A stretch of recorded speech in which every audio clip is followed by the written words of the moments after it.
பசியால் அழுத கழுகும் உதவிய வாத்தும். ஒரு கிராமத்தில் ஒரு நாள் எதிர்பாராத விதமாக ஒரு மிகப்பெரிய கழுகு அழுதவரை உள்ளே நுழைகிறது.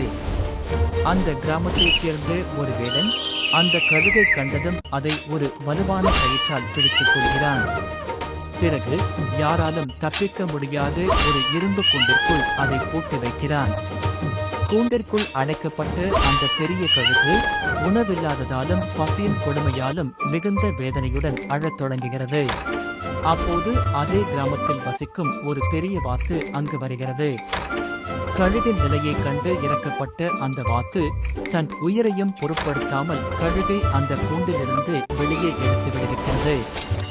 வேடனிடமிருந்தும் கிராம மக்களிடமிருந்தும் தப்பிப்பதற்காக கழுகும் வாத்தும் அங்கிருந்து மிக வேகமாக ஓடிச் செல்கின்றன.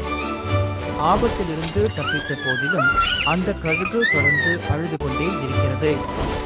ஏன் என்று பார்த்தால், இவ்வளவு கஷ்டப்பட்டு சொன்ன இந்த கதையை யாரும் இன்னும் லைக் செய்யவில்லை. சப்ஸ்கிரைப்